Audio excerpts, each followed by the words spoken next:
everyone. I am feeling a little bit stressed today.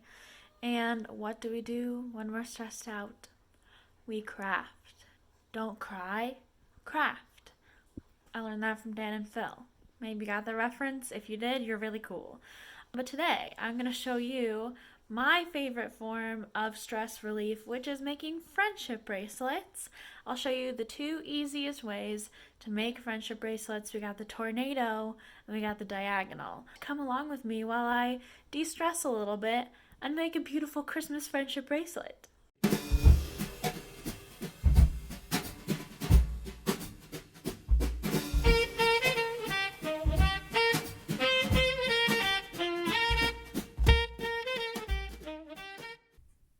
Okay, so the first type of bracelet that I'm going to show you how to make is the tornado. Now, a few of the steps that I have glossed over and already started with are the fact that I picked 4 colors. You don't have to pick 4, you can pick as many or as few as you want. I just happen to choose 4, so you need strings of different color. The more different in color they are, the more easy it is to distinguish them from each other. And then you need to I tie a loop at the top. If you don't want it to be a loop, it doesn't have to be, but that just makes it easier to tie off once everybody's done. Okay, so the way you are going to do it, you are going to choose one color to be your first tornado color. Obviously, I have chosen this red, and that's the color that we're going to start with, and the whole bracelet's going to start off as this red. So, in a second, I'll show you how to start. So what you're going to do is you're going to make a 4 with your color, where your main color is the angles of the 4 and all the rest of the colors are the straight line. And then you are going to pull your string through your 4. So you're going to go under the string and pull it through the loop. Here you go. Here's your 4. Grab the string from underneath and pull it all the way through. And then you're going to pull it up while holding the green ends to make it taut. You want to pull it all the way to the top so you get a really nice tight knot. And you're going to continue to do that for as long as you want to. You can see that slowly the red is building. At first you won't see a lot of difference, but as you go farther and farther, the red keeps building. And you're just going to keep doing that until you don't want to do it anymore, until you want to switch colors. So that's what I'm doing here. I just keep doing more and more of that same knot.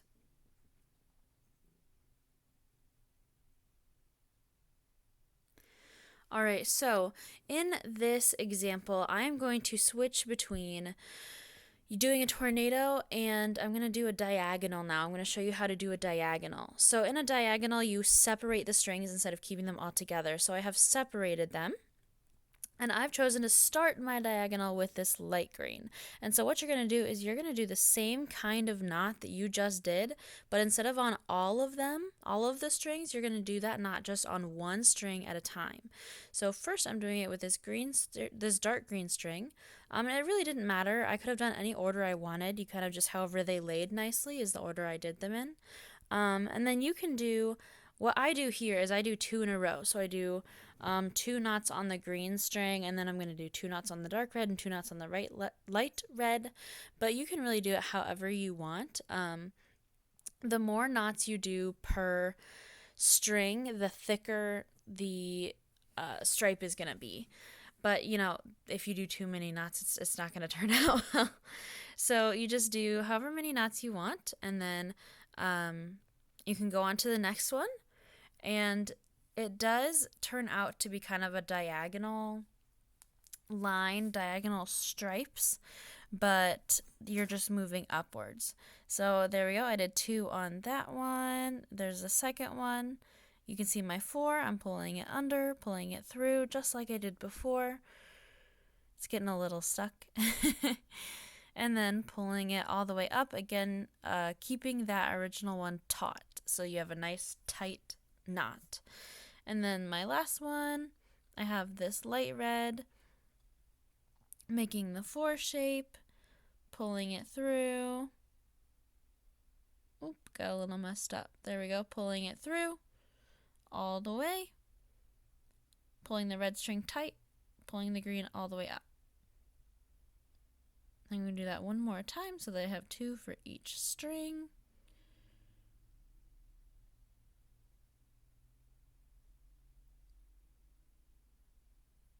Pull it all the way up. And then, so now you have an order going, right? You've made an order. So now you're just going to go back to the left side. And the one farthest on the left is the dark green.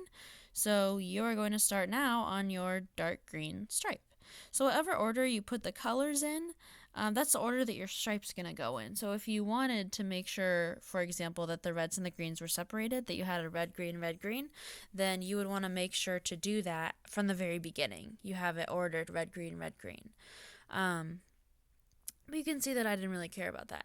So I got my dark green. I'm doing the same thing, making the same knot, make the 4, pull it through, and then pull it up. And so now you can see where the stripe is starting to come in. So move, that one's done, move on to the next one. 4 through, oh, got a little messed up there. 4 through, there we go. And keep that one straight all the way up. And then again, just like last time, you do 2 for each one, and then you're just going across from left to right. You could do right to left if you want, if you're a lefty, but this is just the one that makes, the way to do it that makes the most sense to me and feels right on my hands. So there we go, on the last green one. And now we have the dark green string done. So again, we're just going to set that one to the side. We're going to pick up the one that's farthest to the left. We have the dark red, and now we're going to start with that one, going through each of the strings and doing 2 knots, and then 2 knots on the next one, 2 knots on the next one, and set it back. And you are just going to continue to do this for as long as you want. If you want a thicker bracelet, not thicker stripes, but a thicker bracelet, you're going to want to do more colors. So the more colors you have, the more strings you have, the thicker the bracelet's going to be, and then the more knots you make, the thicker the stripes are going to be. But yeah, you're just going to keep doing this over and over and over again, back and forth, until the bracelet's done.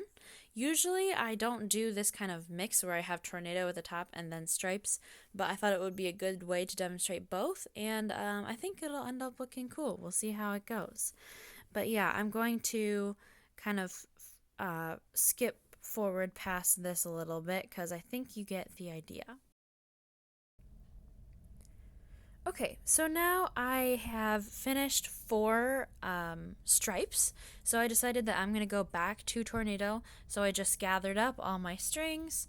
I picked a new color to start with. You, again, pick whatever color you feel like, whatever your heart desires, whatever your heart tells you, and I just gathered all the strings back up so that I could tie a knot around them all at once, and then I just went back and forth with the green. So when you do a tornado, you will see that there's a little bump that's made from the knot that you're making, and as you keep going, the bump is going to start going around, which is why it's called a tornado, because the bump kind of spins around the bracelet. So you kind of need to readjust your hand placement while you're doing this. If you have it attached in a way, like attached to an object in a way that's a little more movable than just taped to a piece of paper like I have right now, then you can kind of spin it with you. But I had to rotate the bracelet itself and rotate my hands a little bit in order to be able to follow along the spiral of the tornado. So just keep that in mind. That's what's supposed to happen. You're doing it right. But yeah, I will fast forward through this a little bit so you can see the progress. So you can tell here that the green is an ombre green. It's getting a little bit darker as you go down. And then there with my nails, you could tell I was trying to measure and see how long the chunk of red was, and compare that to how long the chunk of green was. So that's kind of how I decide when to switch colors. I want things to be about the same size, but again, follow your heart. And now here I've gone back to my stripes. So you can see I'm going through pretty fast. once I get into it, I get really into it. And now I've made my red. I'm measuring it, making sure it's right, going back to the stripes again, just going through 2 per color. I had to move the tape up a little bit because we're getting farther down. But yeah, here we go, last stripe. And then, oh, there we go, last stripe. And then I chose another color. We're down to the dark green to make the tornado. I think this time lapse looks pretty cool. You can really see the progress. And this is what it ended up looking like. So you have the tornado that's up close. You can really see the spiral there as it goes around. And then you can see the stripes of the diagonal one. Yeah, I'm pretty proud of it, and I hope this was helpful for you. Have a wonderful day.